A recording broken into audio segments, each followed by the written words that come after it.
Assalamualaikum warahmatullahi wabarakatuh. Baiklah, di video sebelumnya saya menjelaskan tentang uji coba analisis korelasi dan regresi menggunakan Microsoft Excel.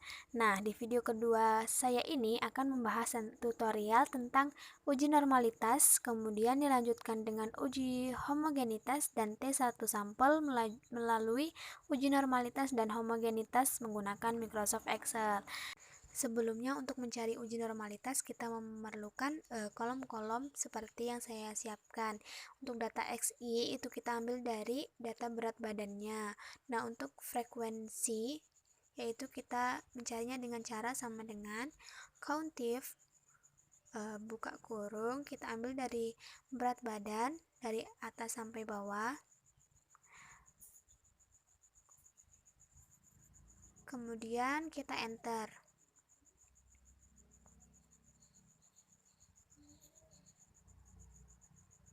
Dapatlah hasil 1, kemudian kita tarik ke bawah saja.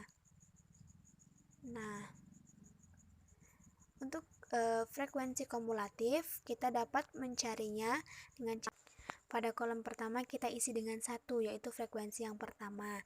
Nah, untuk kolom kedua kita menggunakan sama dengan frekuensi pertama ditambah frekuensi kedua. Nah, kemudian kita tarik saja ke bawah. Untuk Fs, nah untuk mencari Fs itu sama dengan frekuensi kumulatif dibagi banyak jumlahnya data.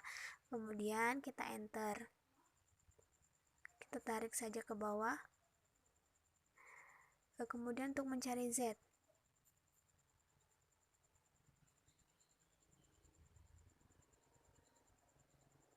sama dengan jumlah berat badan dikurang dengan rata-rata. Karena nilai rata-ratanya belum ada, maka kita harus mencari nilai rata-ratanya dulu.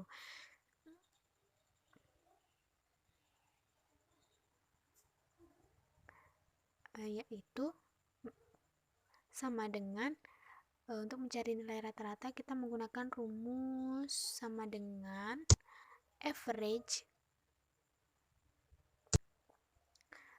buka kurung itu data berat badan. Maaf, kita bukan memakai di XY ya, tetapi di data berat badan, sama dengan average, lalu masukkan data berat badannya dari atas sampai ke bawah dan tutup kurung. Nah, kemudian kita cari standar deviasi, yaitu sama dengan formula STANDEF. Buka kurung, kita ambil dari data berat badan.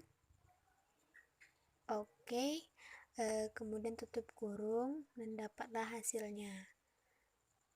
Nah, karena sudah mendapatkan nilai rata-rata dan standar deviasi, kita dapat mencari nilai Z-nya, yaitu dengan sama dengan data berat badan pada XY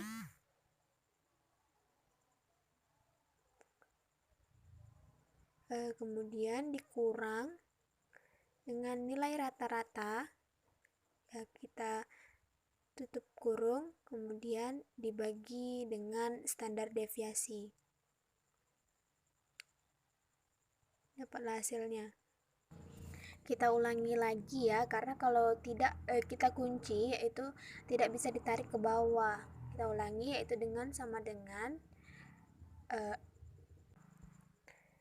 data berat badan di XY dikurang dengan nilai rata-rata. Kita klik F4, kemudian tutup kurung, kita bagi dengan standar deviasi.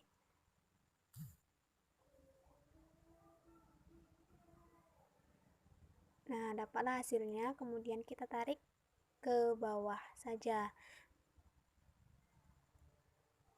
Selanjutnya kita mencari FT.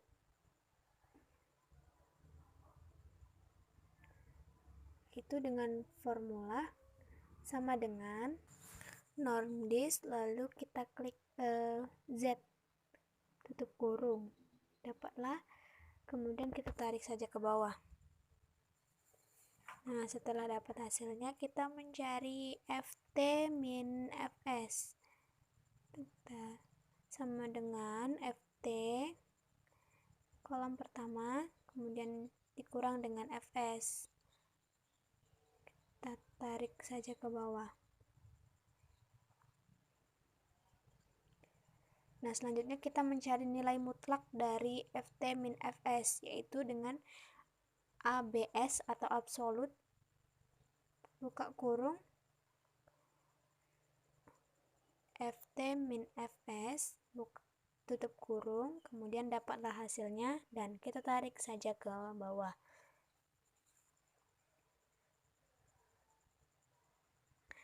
Selanjutnya, karena kita memiliki hipotesis atau dugaan, yaitu HO atau data berat badan anak PAUD berdistribusi normal dan data berat badan anak PAUD berdistribusi tidak normal. Untuk mencari L hitung, kita dapat menggunakan rumus MAX, yaitu data mutlak FT min Fs, kemudian dapat hasilnya. Dan untuk mencari L tabel, kita menggunakan formula TINF, kemudian buka kurung, situ nilai signifikan, biasanya kita menggunakan nilai 0,5, dan di freedom itu menggunakan 29 karena kita dapat dari 30 dikurang 1. Nah, untuk kesimpulannya, karena HO diterima jika L hitung lebih kecil dari L tabel, maka kesimpulannya yaitu HO diterima karena L hitung lebih kecil dari L tabel. Jadi, uji normalitas data berat badan dan tinggi badan anak PAUD atau TK menggunakan uji Lilliefors, yaitu berdistribusi normal. Nah, kemudian kita akan menguji homogenitas berat badan dan tinggi badan anak PAUD. Kita melakukan yang pertama, yaitu hipotesis HO sama dengan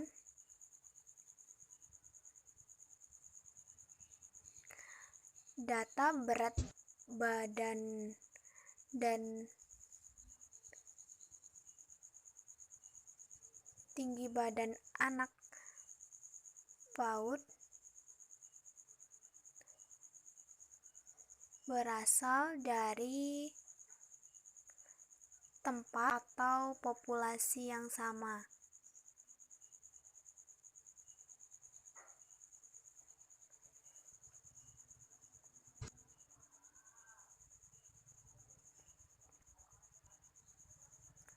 Kemudian untuk HA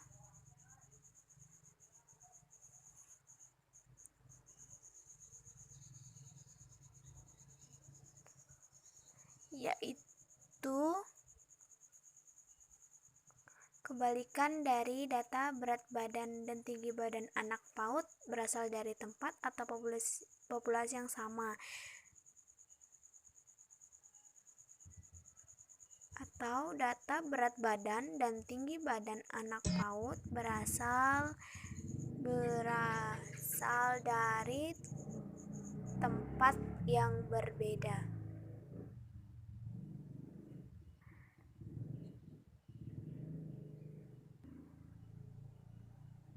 Yang kedua, kita melakukan atau mencari standar deviasi, di mana rumus standar deviasi yaitu sama dengan StandDev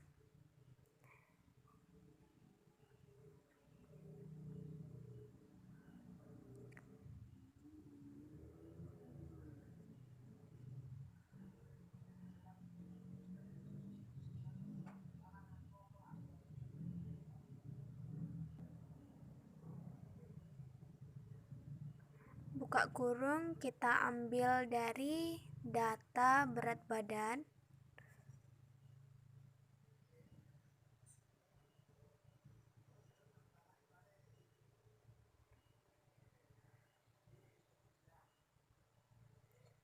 Lalu kita mendapatkan hasilnya. Selanjutnya, kita mencari standar deviasi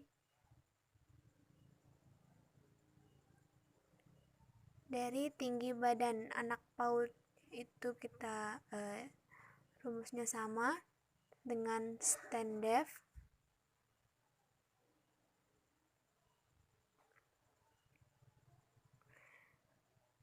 Buka kurung, kita ambil datanya dari tinggi badan, lalu tutup kurung dan dapatkan hasilnya.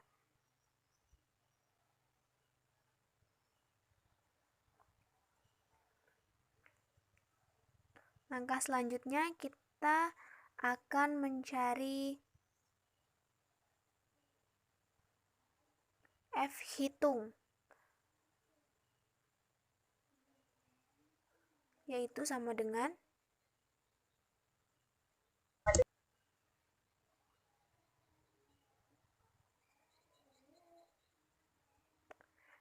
standar deviasi terbesar dikurang dengan standar deviasi terkecil. Kemudian kita mencari F tabel, di mana dengan rumus TINF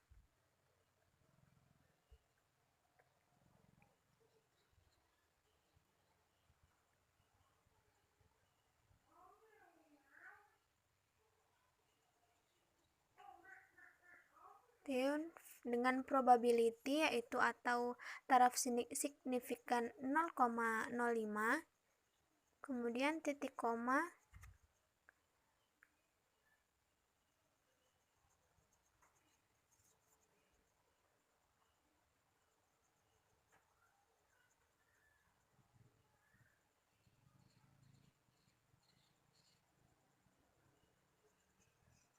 kemudian titik koma, kita masukkan di freedom itu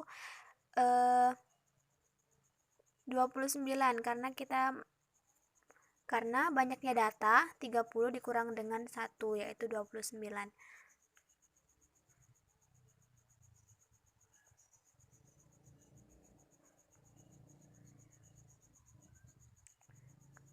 Karena kita sudah mendapat F hitung dan F tabel, kita membuat kriteria, yaitu dengan HO diterima jika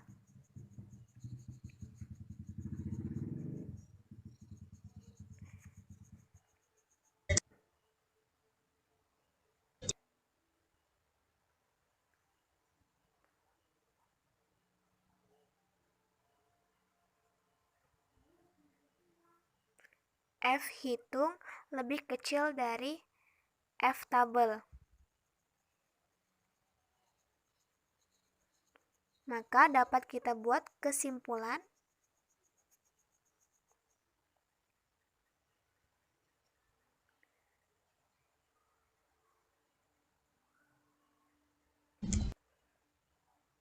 di mana HO diterima karena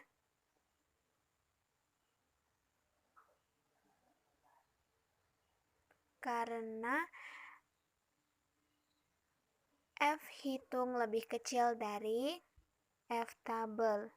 Maka data tersebut berdistribusi homogen. Oke, selanjutnya kita akan menguji coba data berat badan dengan uji satu sampel.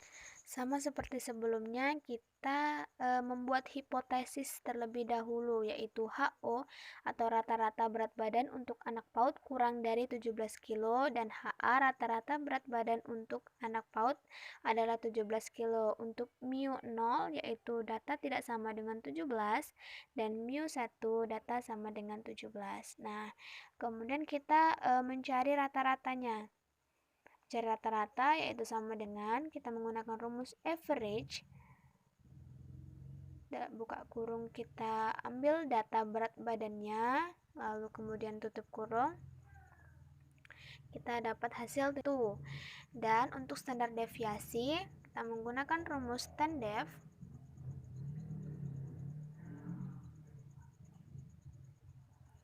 Kita ambil datanya, kemudian kita mendapatkan hasil 2,8 sekian-sekian. Nah, untuk N yaitu jumlah banyaknya data, yaitu 30. Kemudian mencari T hitung. Untuk mencari T hitung yaitu sama dengan nilai rata-rata dikurang dengan 17 dari hipotesisnya, kemudian tutup kurung, kita bagi dengan kita dapat dari hipotesisnya.